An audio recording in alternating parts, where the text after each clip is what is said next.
Pour yourself some sweet tea and settle in, because I'm about to tell you a tale that'll make the hair on the back of your neck stand up straighter than a Louisiana cypress tree. My name's Marcus Breaux, and I witnessed something in the Atchafalaya Basin that not only changed my life forever, but left the entire scientific community scratching their heads in disbelief. I caught a Sasquatch attack on camera, and what happened afterward was so shocking, so absolutely terrifying, that even now I have trouble sleeping at night. Before we jump back in, tell us where you're tuning in from, and if this story touches you, make sure you're subscribed, because tomorrow I've saved something extra special for you. It all started on a humid June evening in 2023. My daughter Emma and I were setting up camp near Henderson Swamp, just off the Whiskey Bay Pilot Channel. Emma was 10 years old at the time, and this was supposed to be our annual father-daughter camping trip, a tradition we'd started after her mother passed away 3 years earlier. Little did I know that this trip would turn into something that would make headlines around the world. "Dad, are you sure this is a good spot?" Emma asked, swatting away mosquitoes as thick as fog. "It feels, I don't know, kinda creepy here," I laughed it off, trying to be the brave father figure. "Come on, Em. We've camped in the swamp before. This spot's perfect. We're close to the water, got good tree cover, and look at that sunset." The sun was indeed setting beautifully over the cypress trees, painting the sky in shades of orange and purple that only Louisiana can produce. I'd chosen this particular spot because it was known for excellent wildlife viewing. I'd brought my new high-definition camera with night vision capabilities, hoping to catch some footage of gators, wild boars, or maybe even a black bear if we were lucky. As I set up our tent, Emma busied herself collecting firewood. That's when I noticed it: the silence. Anyone who's spent time in the Louisiana swamps knows they're never quiet. There's always something making noise: crickets, frogs, birds, gators. But right then, it was dead silent. The kind of silence that makes your skin crawl. "Dad?" Emma's voice was barely above a whisper. All the animals stopped making noise. I tried to brush off the unease creeping up my spine. "Probably just a big predator passing through, sweetheart. Maybe a panther or something. They'll start up again soon." But they didn't. As darkness fell, the silence grew heavier, more oppressive. We built our campfire and cooked our dinner. Some boudin and red beans I'd brought from home, but neither of us had much appetite. Something felt off, and we both knew it. Preparing and narrating this story took us a lot of time, so if you are enjoying it, like this video, it means a lot to us. Now, back to the story. That's when I remembered my camera. I'd mounted it on a tripod near our tent, planning to capture some nighttime wildlife footage. I switched it to night vision mode and started recording, figuring I might as well document whatever was making the swamp so unnaturally quiet. Around 9 p.m., Emma was in the tent reading by flashlight while I sat by the fire keeping watch. The camera was still rolling, its little red light blinking steadily in the darkness. I was just starting to relax when I heard it, a sound that didn't belong in any Louisiana swamp I'd ever known. It started as a low, guttural growl, unlike anything I'd heard before. Not a gator, not a bear, not a panther. This was deeper, more resonant, and seemed to come from everywhere at once. The sound vibrated in my chest, making my heart skip a beat. "Dad?" Emma's frightened voice came from the tent. "What was that?" "Stay in the tent, Em," I said, trying to keep my voice steady. "And zip it up tight." I grabbed my flashlight and stood up, scanning the tree line.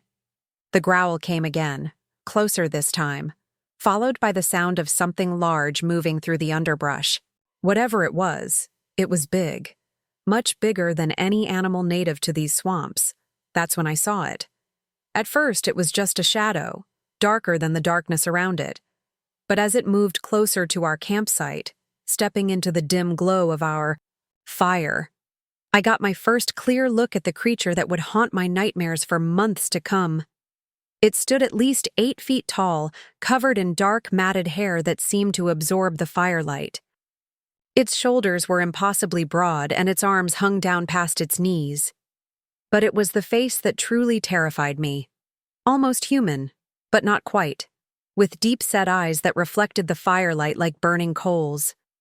For a moment, we just stared at each other, the creature and I. Time seemed to stand still. Then it took a step forward, and I did the only thing I could think of. I grabbed a burning branch from the fire and waved it in front of me. "Get back!" I shouted, my voice cracking with fear. "Get away from us!" The creature paused, tilting its head as if considering my words. Then it did something that made my blood run cold. It smiled. Not a friendly smile, but a predatory grimace. That showed teeth far too large and sharp for any human. What happened next is still a blur in my memory, but thank God the camera caught it all. The creature charged forward with impossible speed. I swung the burning branch, but it batted it away like it was nothing more than a twig. Its massive hand caught me across the chest, sending me flying backward into our camping chairs. I heard Emma scream from inside the tent, and that sound, my daughter's terror, gave me strength I didn't know I had. I scrambled to my feet, ignoring the pain in my ribs, and positioned myself between the creature and the tent. "Emma, run!" I yelled. "Get to the boat!" But before she could even unzip the tent, the creature made its move. It didn't go for me again. Instead, it went straight for the tent. With one swipe of its massive arm, it tore through the nylon like tissue paper. I launched myself at it, knowing I didn't stand a chance but unable to do anything else. My shoulder connected with its side, and it was like hitting a brick wall covered in fur. The creature barely noticed me, focused entirely on getting to Emma. That's when something extraordinary happened. As the creature reached into the torn tent, there was a blinding flash of light from inside. Emma screamed again, but this time it wasn't a scream of fear. It was something else, something primal and powerful. The creature recoiled as if it had been burned, letting out a roar that shook the leaves from the trees. It stumbled backward, shaking its head like it was trying to clear its vision. I took the opportunity to grab Emma from the tent and run. We didn't stop running until we reached our boat, tied up at the water's edge. I pushed Emma in, started the motor with shaking hands, and gunned it down the channel. Behind us, I could hear the creature's roars of frustration echoing through the swamp. It wasn't until we were safely back at the boat launch, surrounded by the comforting lights of civilization, that I remembered the camera. It had been recording the entire time. "Dad," Emma said, her voice small and trembling. "What was that thing?" I pulled her close, feeling her shake against me. "I don't know, baby. I don't know." But I had a pretty good idea. Growing up in Louisiana, you hear stories, legends about the Honey Island swamp monster, the Cajun Sasquatch, the loup-garou. I'd always dismissed them as folklore, campfire tales meant to scare tourists. Now I wasn't so sure. We went straight to the sheriff's office in Henderson. Deputy Roy Thibodeau was on duty that night, and I'll never forget the look on his face when we burst through the door. "Marcus, what in God's name happened to you?" he asked, taking in our disheveled appearance and the scratches on my face and arms. "Roy, you're not going to believe this," I said, "but we were attacked. Out by Henderson Swamp. By something." Roy's expression changed from concern to skepticism. "Something? You mean like a bear? We've had reports of black bears in that area." "No, not a bear," I insisted. "This was different, bigger. It walked on 2 legs, Roy, like a man, but not a man." I could see him mentally categorizing us as another couple of city folks who'd gotten spooked by swamp noises. But then Emma spoke up. "Deputy Thibodeau, my dad's telling the truth. I saw it too. It tore our tent apart like it was made of paper." Something in her voice, the raw honesty of a terrified child, made Roy pause. He looked at her more closely, noting the fear in her eyes, the way she clung to my hand. "All right," he said slowly. "Tell me everything. From the beginning." We spent the next hour giving our statement. Roy listened patiently, occasionally asking questions, but I could tell he was having trouble believing us. That's when I remembered. "The camera!" I exclaimed. "I left my camera at the campsite. It was recording the whole time." Roy leaned forward, suddenly interested. "You're telling me you got this creature on video?" I nodded emphatically. "HD? Video with night vision. If we go back there now, we can get it." Roy hesitated, clearly torn between his duty to investigate and his skepticism about our story. Finally, he sighed and reached for his keys. "All right, let's go take a look. But I'm calling for backup, and you two are staying in the car when we get there." The drive back to the campsite was tense. Emma sat between us in the front seat of Roy's cruiser, clutching my hand tightly. As we turned onto the dirt road leading to our camping spot, Roy's radio crackled to life. "Unit 17, this is dispatch. We've got reports of strange noises and possible screams coming from the Henderson Swamp area. Multiple calls. Please respond." Roy grabbed the radio. "Dispatch, this is Unit 17. I'm already en route to that location with 2 witnesses who reported an incident there earlier tonight. Send additional units to my location." "Copy that, Unit 17. Be advised," one caller reported, seeing something large moving through the trees, described it as not human. The look Roy gave me then was different, less skeptical, more worried. He pressed down on the accelerator. When we arrived at the campsite, Roy's headlights illuminated a scene of destruction. Our tent was in shreds, camping gear scattered everywhere. The fire had burned down to embers, casting an eerie glow over the wreckage. But the camera was still there, still mounted on its tripod, still recording. Roy insisted we stay in the car while he retrieved it. We watched as he approached the campsite cautiously, his hand resting on his service weapon. He grabbed the camera and hurried back to the cruiser. "Let's get out of here," he muttered, throwing the car into reverse. "We can look at the footage back at the station."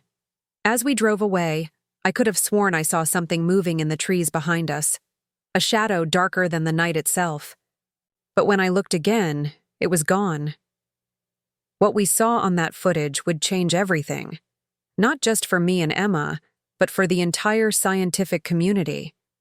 The video clearly showed the creature, its size, its movements, its inhuman strength. But it also showed something else, something that defied explanation. The flash of light that had driven the creature away hadn't come from a flashlight or a camera flash. It had come from Emma herself. As we sat in the sheriff's office, watching the footage for the 3rd time, Roy turned to my daughter with an expression I couldn't quite read. "Emma," he said carefully, "what exactly did you do when that thing tried to grab you?" Emma looked at me, then back at Roy. I don't know. I was scared, and I just wanted it to go away. And then there was this feeling, like electricity running through me, and the light just happened." Roy and I exchanged glances. This was bigger than just a Sasquatch sighting, much bigger. "Marcus," Roy said, "I think we need to call in some experts. This footage, it's going to change everything." He was right, of course. Within 24 hours, our little sheriff's office was swarming with scientists, government agents, and media representatives. The footage went viral within days, despite attempts to contain it. Emma and I found ourselves at the center of a storm we couldn't have imagined. But that was just the beginning. Because the creature we'd encountered that night, it wasn't done with us. And what happened next would make our first encounter look like a walk in the park. The Sasquatch had a family, and they wanted revenge. The day after the footage leaked, our quiet Louisiana town turned into a madhouse. News vans lined the streets, reporters camped outside our house, and helicopters circled overhead like buzzards. Emma and I were staying, At my sister Marie's place in Baton Rouge, trying to escape the circus, but it seemed to follow us wherever we went. Marcus, there's another one, Marie called from the living room. Channel 9 this time. They're calling it the Henderson Swamp Monster. I walked in to see our footage playing on the TV again, the creature charging, the tent being torn apart, and that mysterious flash of light.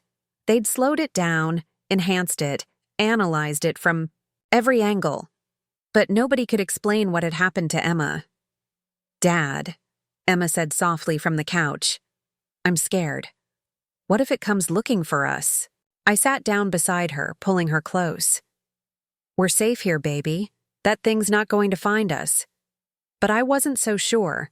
Something about the way it had looked at Emma, the intensity in those glowing eyes, it felt personal.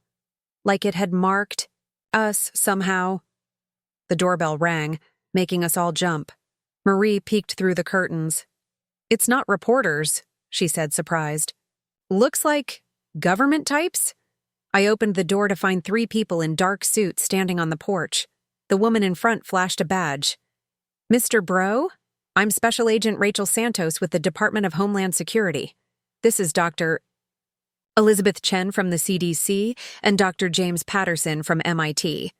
We need to talk about what happened in Henderson Swamp. I hesitated, but Emma appeared beside me. It's okay, Dad. I think we should talk to them.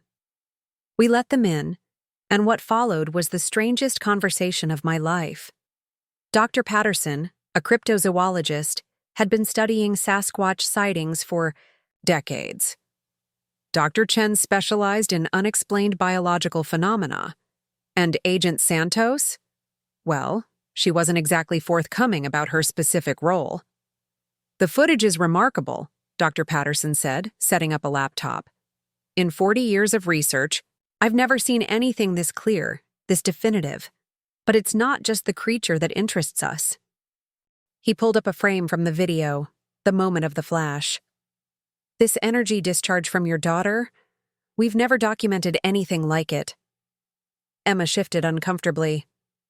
I don't know what happened. I was just scared, Dr. Chen leaned forward. Emma, have you ever experienced anything unusual before? Strange abilities? Unexplained phenomena? No, I said firmly. Emma's a normal kid. This has never happened before. But Emma bit her lip. Actually, Dad, there was that time at school when Billy Morrison was bullying Katie and I got really mad, and all the lights in the cafeteria exploded. I stared at her. What? When was this? Last month. I didn't tell you because I thought it was just a coincidence. Agent Santos exchanged glances with the doctors. Mr. Breaux, we believe your daughter may have latent abilities that were triggered by extreme stress. The creature you encountered. It may have sensed this somehow. Are you saying that thing came after us because of Emma? I asked, feeling a chill run down my spine. Not exactly, Dr. Patterson said. We believe the Sasquatch species possesses heightened sensory capabilities. They may be able to detect certain energy signatures. Your daughter's abilities might have drawn it to your campsite. Before I could process this, Agent Santos's phone buzzed. She stepped away to take the call, her face growing increasingly grim. We have a problem, she said, hanging up. There's been another sighting, multiple creatures this time. They're moving through the Atchafalaya Basin, heading roughly in this direction. How many? Dr. Patterson asked. At least 6, maybe more. And they're not being subtle about it. We've got dozens of eyewitness reports. Damaged property, livestock killed. They're leaving a trail. My blood ran cold. They're coming for us. Agent Santos nodded. It appears so. We need to move you to a secure location immediately. Wait, Emma said. If they're following us, won't more people get hurt? Maybe we should go back. Face them. Absolutely not, I said. But Dr. Patterson looked thoughtful. She might have a point. If these creatures are specifically seeking you out, leading them away from populated areas could minimize casualties. You can't be serious, I protested. You want to use my daughter as bait? Not bait, Agent Santos corrected. A solution. With proper support and protection, we might be able to resolve this situation peacefully. Peacefully? I laughed bitterly. Did you see what that thing did to our campsite? Dad, Emma said, taking my hand. I think I need to do this. I can feel something. Like they're calling to me. Over the next hour, they laid out their plan. We would return to Henderson Swamp with a full tactical team, scientific equipment, and surveillance drones. The goal was to establish communication with the creatures, understand their intentions, and hopefully convince them to return to whatever remote wilderness they came from. It was insane. But as I looked at Emma, I saw a determination in her eyes that reminded me so much of her mother. And deep down, I knew she was right. This wouldn't end until we faced it head-on. 2 days later, we found ourselves back at the edge of Henderson Swamp. The difference was stark. Instead of a simple camping trip, we were surrounded by military vehicles, scientific equipment, and enough firepower to start a small war. Remember, Agent Santos briefed the tactical team, these creatures are to be considered intelligent beings. Lethal force is an absolute last resort. Dr. Patterson will attempt communication first. As the sun began to set, we set up our position near our original campsite. Emma and I were in an armored vehicle with Dr. Chen, monitoring her vital signs as she tried to recreate the energy burst from that night. Just relax, Emma, Dr. Chen said. Try to remember how you felt when it happened. Emma closed her eyes, concentrating. The monitors showed slight fluctuations in her electromagnetic field, but nothing dramatic. Then the motion sensors went off. Contact, someone whispered over the radio. Multiple heat signatures approaching from the northeast. Through the vehicle's reinforced windows, I watched as shapes materialized from the swamp. Not one or two, but at least 8 massive figures, moving with purposeful coordination. The largest one, clearly the leader, stood at least 9 feet tall. Oh my God, Dr. Patterson breathed over the radio. It's a family unit. Males, females, and juveniles. My heart nearly stopped when I saw the smaller figures, Sasquatch children, staying close to what appeared to be their mothers. This wasn't a war party. It was a clan. The largest creature stepped forward, and I recognized it immediately. The same one that had attacked our campsite. It raised its head and let out a call that echoed through the swamp. A sound somewhere between a howl and a roar. It's asking for the girl, Dr. Patterson translated, consulting some device. The sounds have a pattern, almost like language. How can you possibly know that? Agent Santos demanded. The frequencies, the repetition, it's definitely communication. And see how they're all looking at the vehicle? They know she's in there. Emma suddenly sat up straight. I need to go out there. No, I said immediately. Absolutely not. Dad, I can understand them. Not the words, but the feeling. They're not here to hurt us. They're curious about me, about what I did. Dr. Chen checked her monitors. Her readings are spiking. Whatever connection she has with them, it's getting stronger. Against every paternal instinct, I found myself nodding.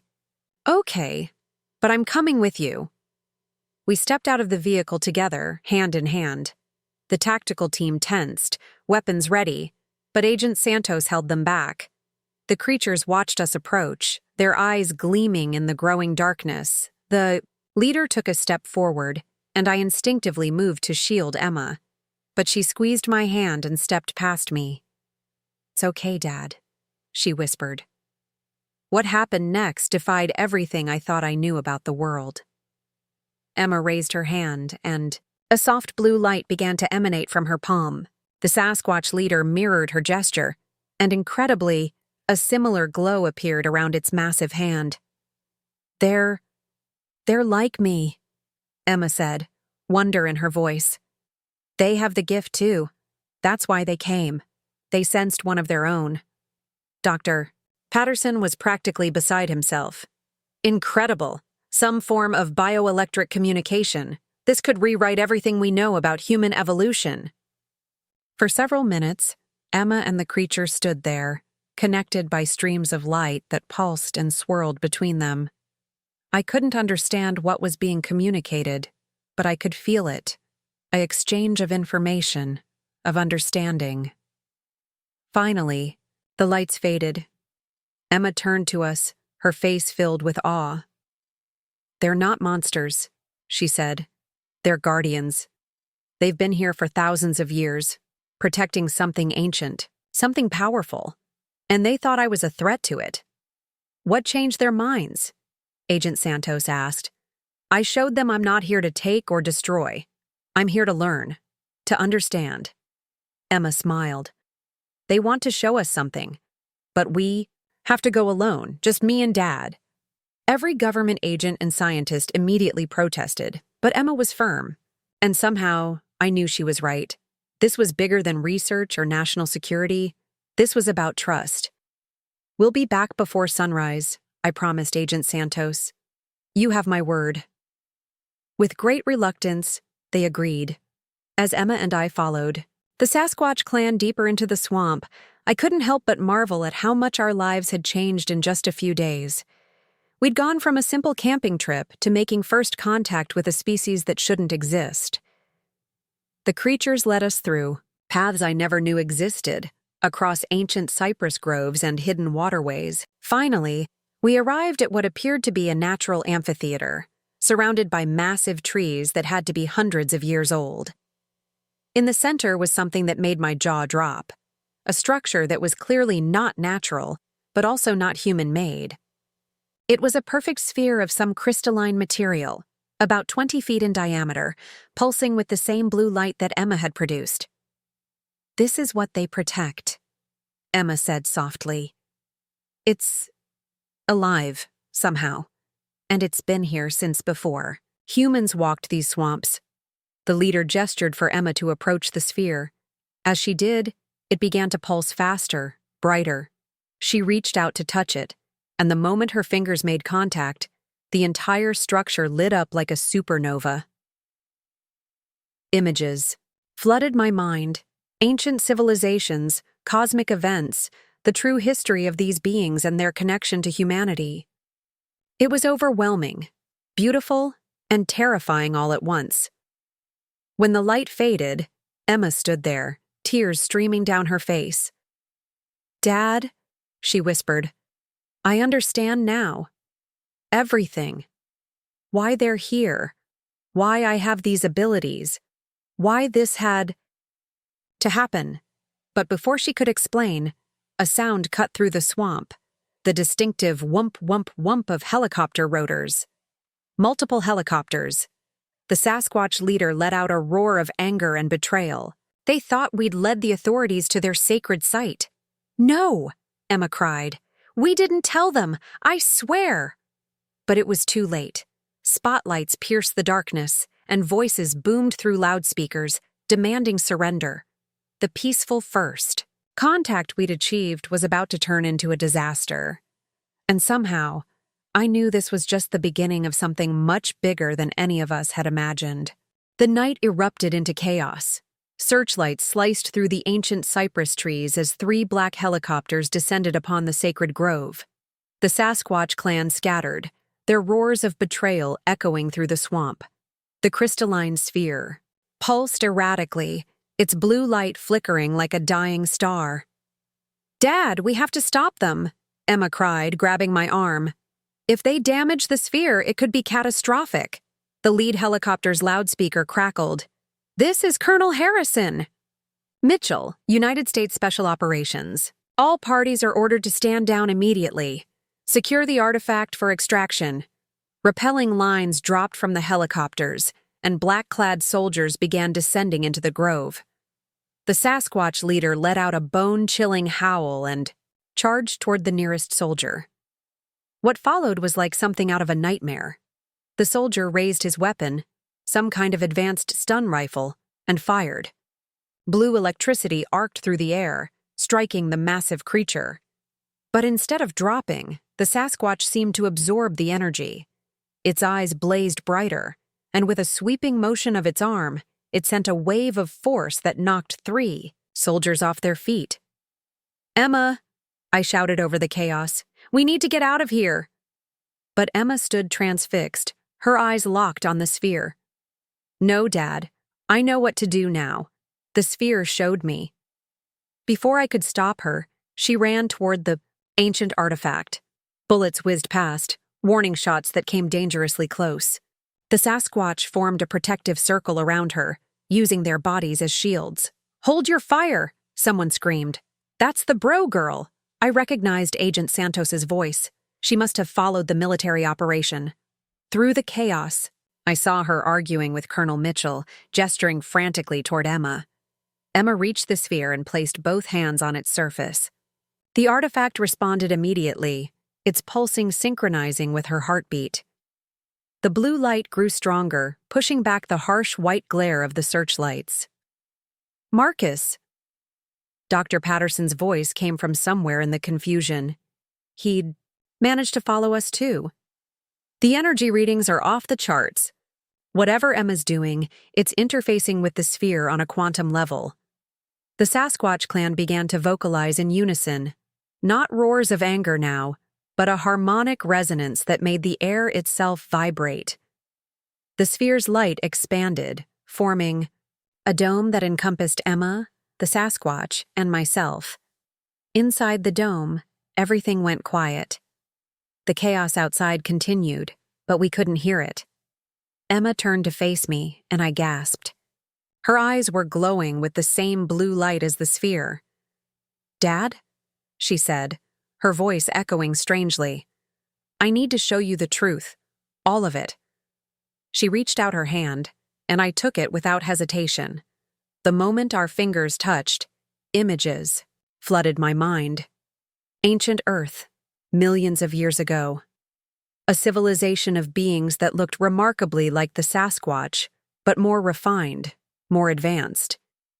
They were the guardians of Earth's natural energies, maintaining balance through their connection to crystalline spheres like this one. There were hundreds of these artifacts worldwide, forming a network that regulated the planet's life force. But something went wrong. A catastrophe, natural or otherwise, threatened to destroy everything. The Guardians made a choice. They would retreat into the wilderness, becoming legends and myths, protecting the remaining spheres until humanity was ready to understand. Emma was what they called a bridge, a human born with the genetic markers that allowed her to interface with their technology. Throughout history, there had been others like her, but they were rare and often misunderstood. The vision ended, and I found myself back in the grove, gasping for breath. The dome of light was starting to fade, and I could hear the outside world creeping back in. "They're not here to hurt anyone," Emma explained quickly. "They're trying to protect us all. If these spheres are damaged or fall into the wrong hands..." She didn't need to finish. I understood. These weren't just artifacts. They were vital components in Earth's ecosystem. The dome flickered and died.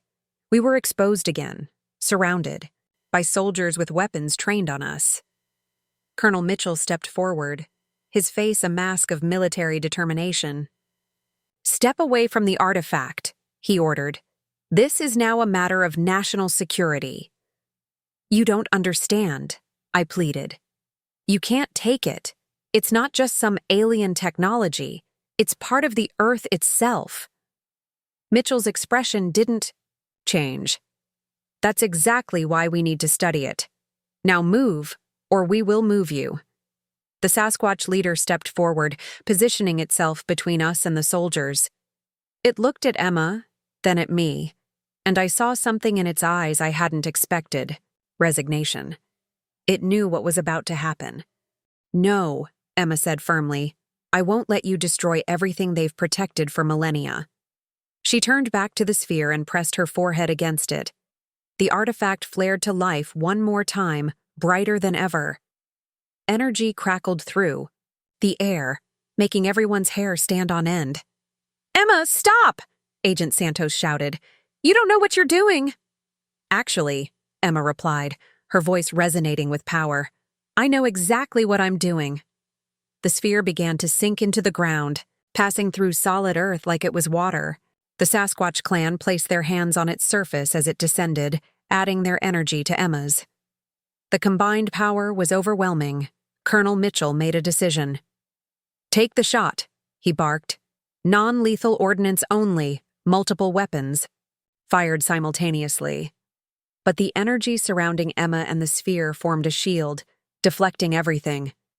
The sphere continued its descent until only its top was visible.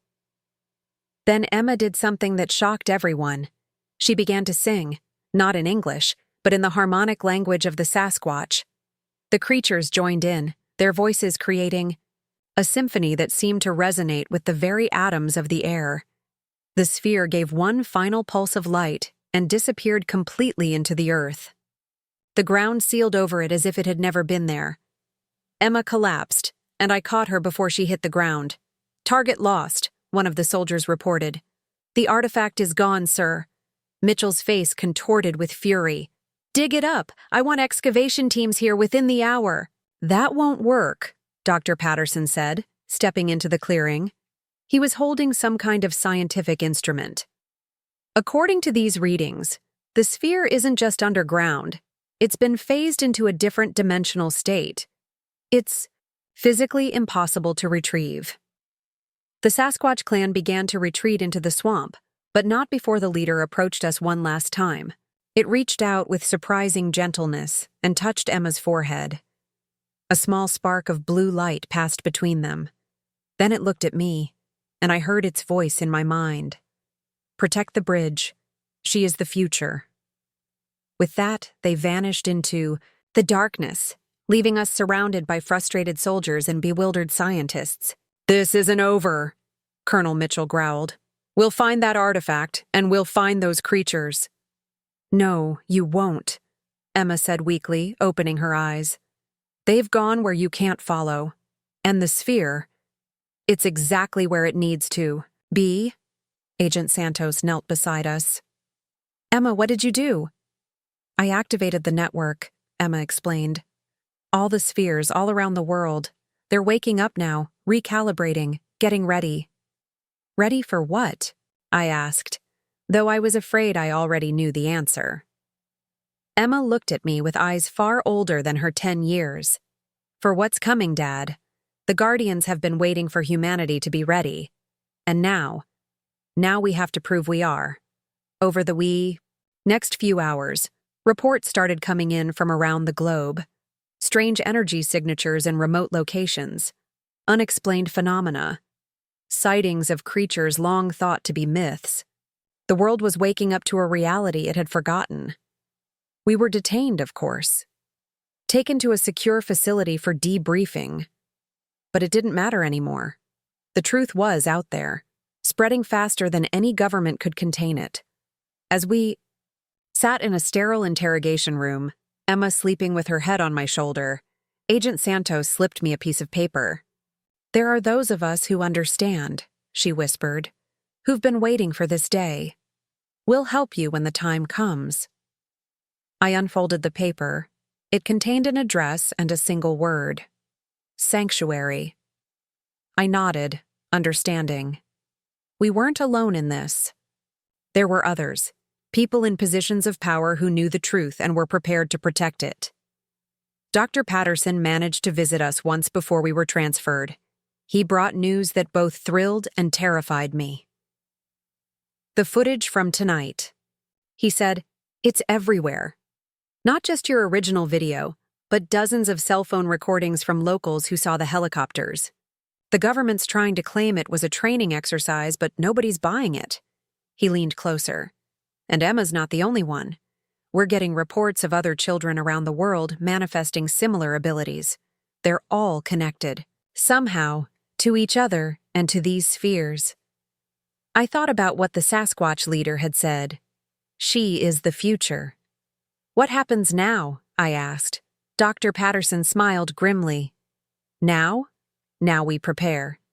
Because if Emma's right, if something is coming, we need to be ready, and we need these children, these bridges, to show us the way.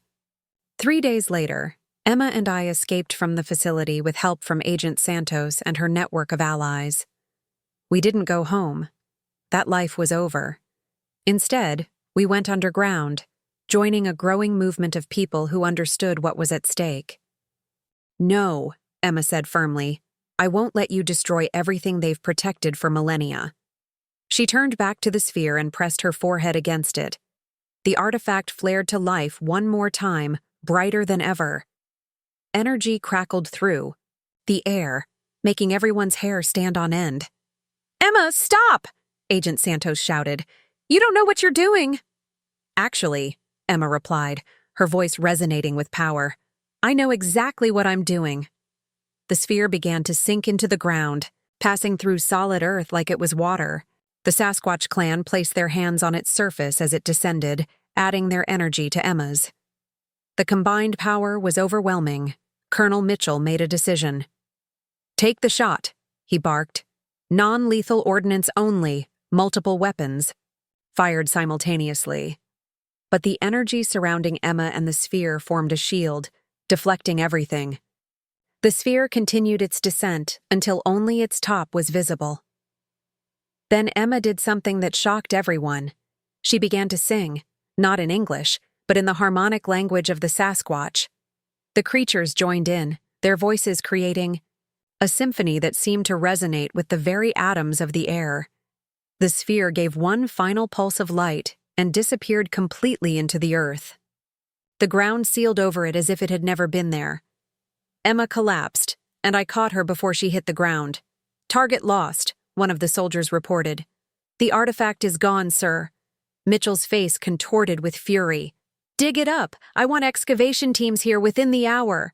"That won't work," Dr. Patterson said, stepping into the clearing.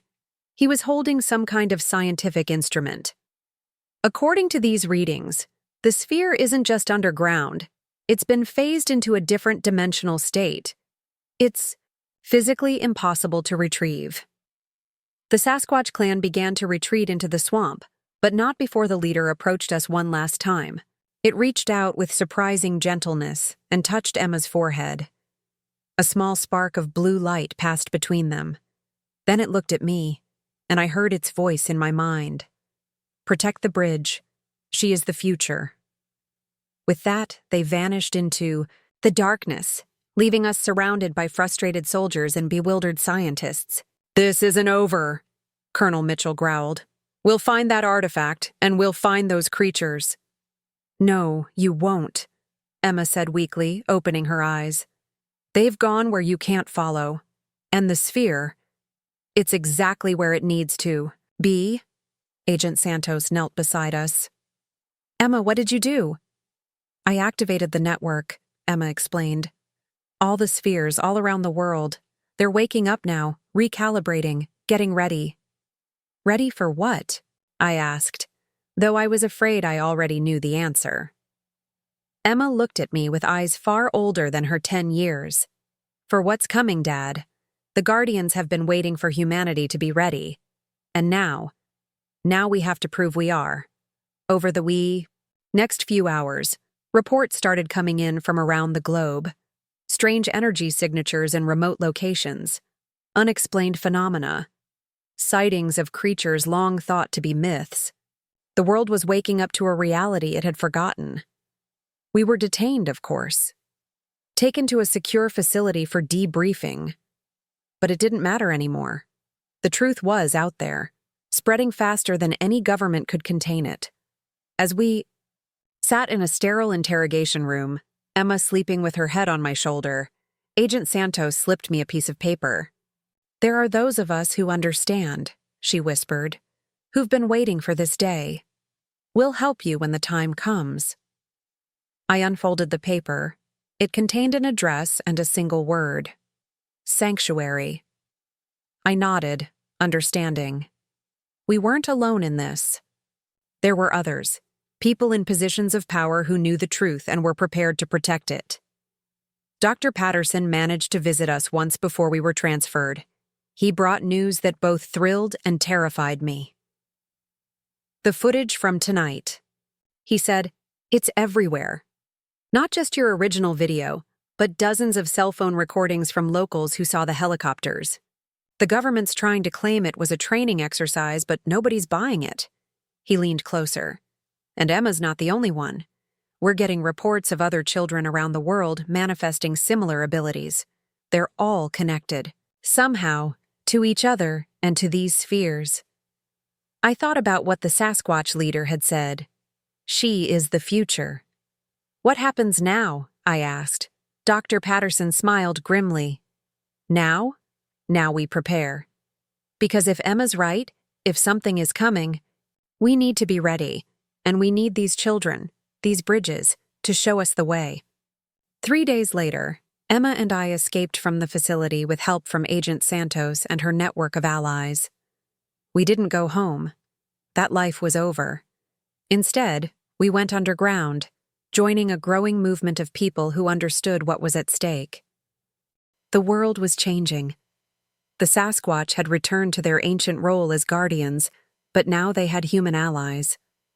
Children like Emma were emerging everywhere, each with their own unique connection to the planetary network.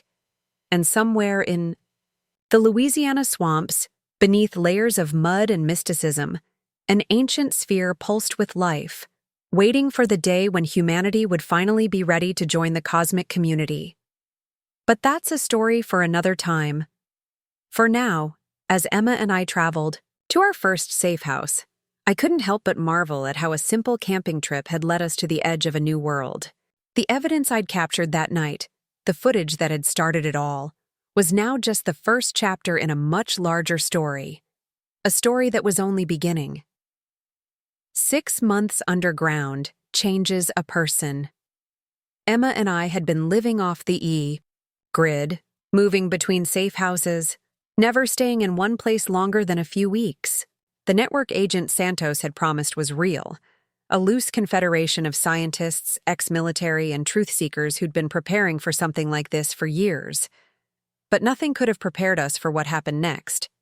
We were holed up in an abandoned fire station in Arkansas when Dr. Patterson burst through the door, his face ashen. "They found another one," he gasped, struggling to catch his breath. "Another sphere, and this time it's active." Emma sat up straighter, her eyes taking on that distant look I'd come to recognize. "Where?" she asked. "Northern California. Redwood National Park. But that's not the worst part." Patterson pulled out his laptop, showing us satellite imagery. "Look at the heat signatures." The screen showed dozens, no, hundreds, of hotspots moving through the forest, converging on a single location. "Sasquatch?" I asked, though I already knew the answer. "Not just Sasquatch," Patterson said grimly. "Every cryptid in North America seems to be heading there. We've got reports of skinwalkers from Arizona, wendigos from Minnesota, even something that matches the description of the Jersey Devil." Emma closed her eyes, concentrating. "They're being called," she murmured. "Something's wrong with the network. The sphere in California. It's in pain." "Pain?" I asked. "How can a sphere be in pain?" "They're alive, Dad. Not like us, but alive. And this one, someone's trying to force it open." My blood ran cold. "Mitchell." Patterson nodded. "He's set up a massive operation. They're using some kind of experimental technology to try and crack the sphere's defenses. They don't understand what they're dealing with." "We have to stop them," Emma said, already gathering her things. "If they damage that sphere, it could create a cascade failure throughout the entire network." Within hours, we were on the move. Rachel had arranged transportation, a series of vehicles with fake plates and registration. Our convoy included 2 other bridge children we'd found: Miguel, a 12-year-old from New Mexico who could interface with electronic systems, and Sarah, a 9-year-old from Maine who had an uncanny ability to communicate with animals. As we drove through the night, Emma filled us in on what she was sensing. The spheres are all connected like neurons in a giant brain. The one in California is a major hub. If it fails, we could lose the entire Western network. And without that, the convergence fails. Dr. Patterson finished. Earth becomes vulnerable to whatever cosmic event is approaching. It's worse than that, Emma said. The Guardians, the Sasquatch and the others, they're bound to the spheres. If the network collapses, they'll die, all of them. We drove in silence after that, each lost in our own thoughts. I kept thinking about the creature that had attacked us that night in Louisiana, how it had seemed so violent at first, but was really just trying to protect something precious. Now we were racing to return the favor. By the time we reached the outskirts of Redwood National Park, it was clear something unprecedented was happening. The military had set up roadblocks, but they were having trouble maintaining them. Rangers reported equipment failures, compass needles spinning wildly, and strange atmospheric phenomena.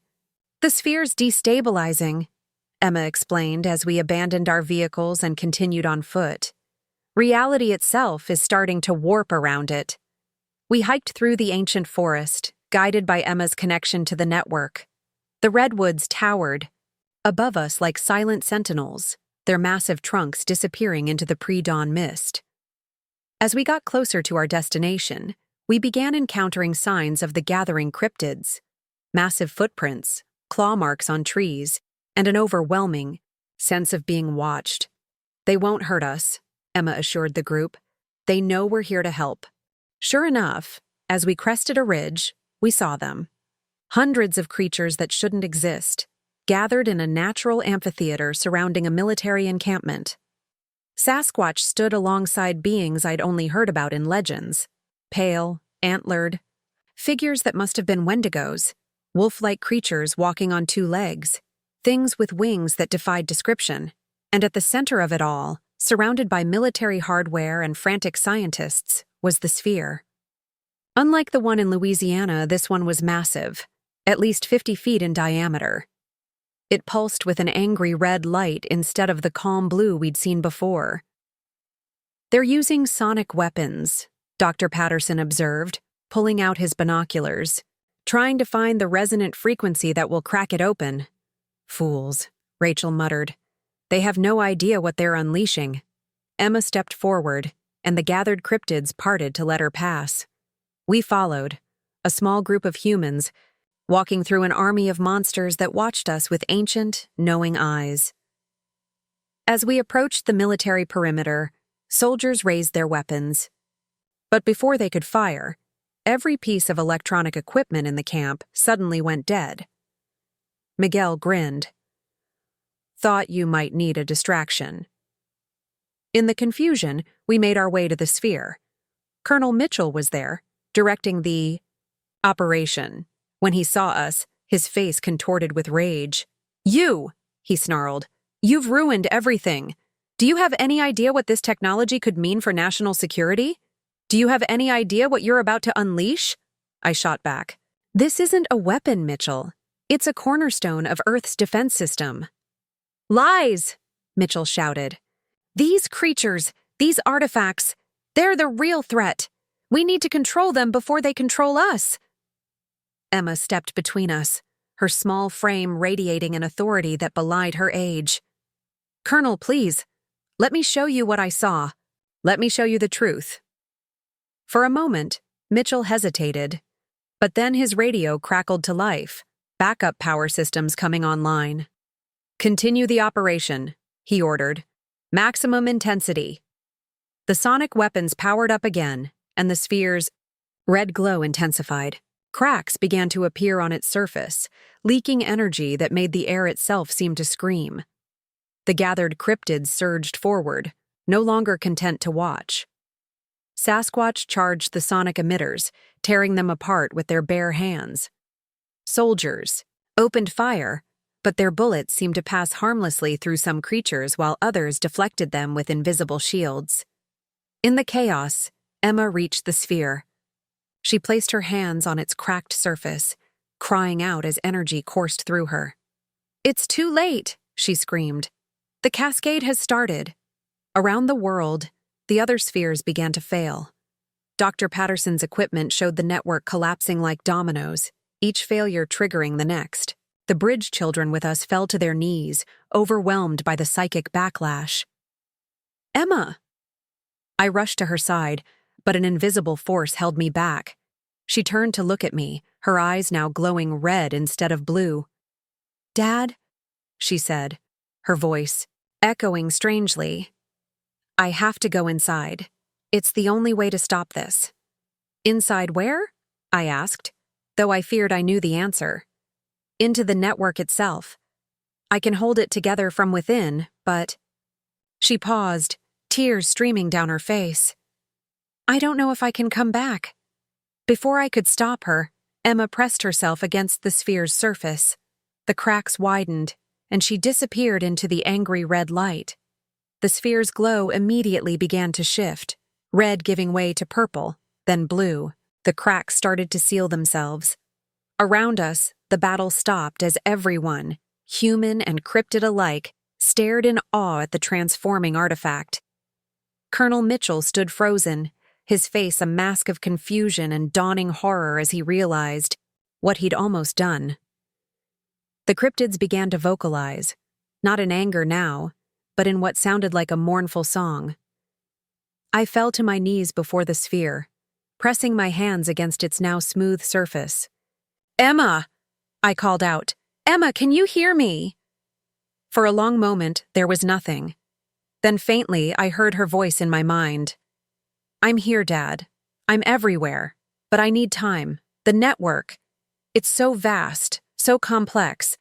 I have to heal it from within.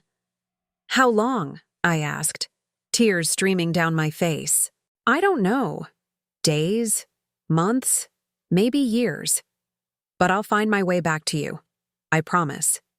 The sphere pulsed once, gently, and then went dormant. The gathered creatures began to disperse, melting back into the forest. The military personnel stood around uncertainly, their mission now clearly pointless. Dr. Patterson approached, placing a hand on my shoulder.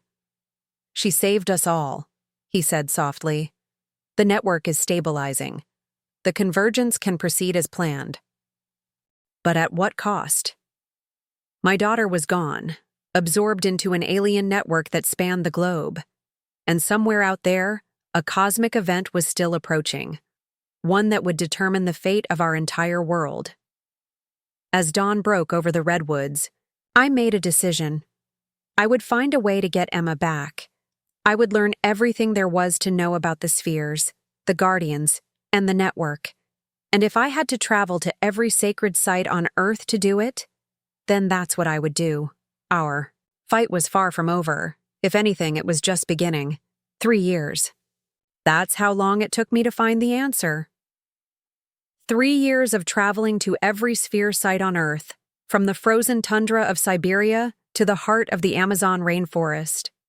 3 years of learning ancient languages, studying quantum physics, and forming alliances with cryptid clans across the globe. 3 years of holding on to hope that I could bring my daughter home. The breakthrough came in Tibet, at a monastery that had guarded a sphere for over 1,000 years. The monks there taught me about the concept of walking between worlds, a meditative technique that allowed consciousness to traverse the network without fully entering it. Your daughter is the bridge, the head monk explained through a translator. She exists in both realms now. To reach her, you must become a bridge yourself. It took months of training, but eventually I learned to project my consciousness into the network. The first time I made contact with Emma, I wept like a child. Dad, you found me. Her voice in my mind was older now, more mature. I've been trying to reach you, but the network, it's so vast. Time works differently here. I'm going to get you out, I promised. I've found a way. Dad, wait. Before you do anything, you need to see what I've seen. You need to understand why this happened. She showed me visions of the approaching convergence, not just a cosmic event, but a fundamental shift in reality itself. Earth wasn't just facing a natural phenomenon, We were approaching a junction point where our dimension would intersect with countless others. Without the sphere network to guide this process, our world would be torn apart by the collision of realities. The Guardians have been preparing for this for millions of years, Emma explained. But something went wrong. The network was damaged, corrupted by human interference. That's why they needed me. Needed us. The bridge children can repair what was broken. I saw other children like Emma, connected to spheres around the world, working tirelessly to heal the network. They weren't prisoners, they were volunteers, choosing to sacrifice their physical existence to save humanity.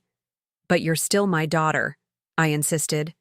You belong with me, in the real world. This is real too, Dad, and I've discovered something amazing.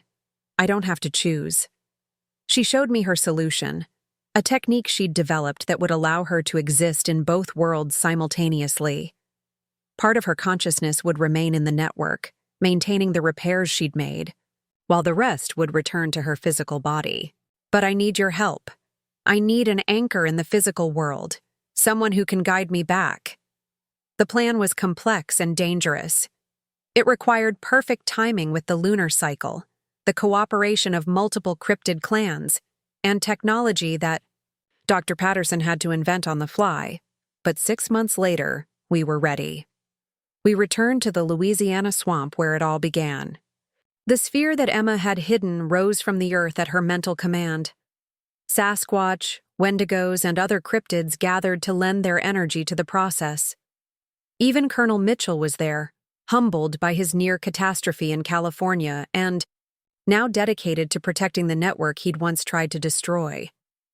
As the full moon reached its zenith, I entered a deep, meditative state, reaching out to Emma through the connection we'd strengthened over months of practice.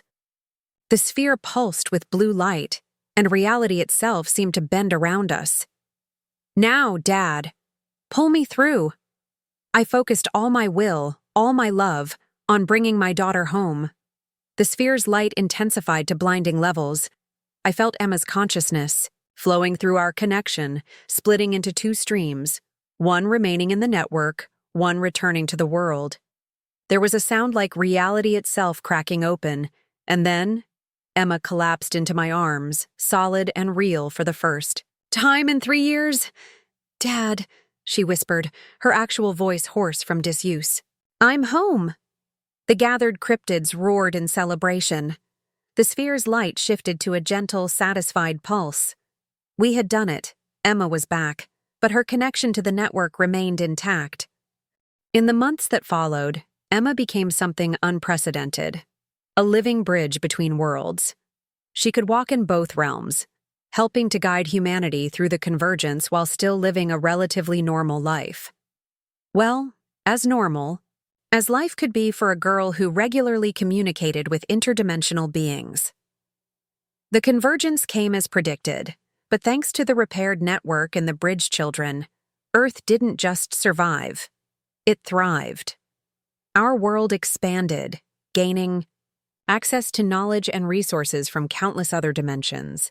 The cryptids emerged from hiding, taking their place as humanity's partners in this new age. And that footage I captured on that fateful night in the Louisiana swamp. It became the most important video in human history. The moment when one father's camping trip accidentally triggered humanity's evolution into a multi-dimensional species. Emma never lost her abilities. If anything, they grew stronger.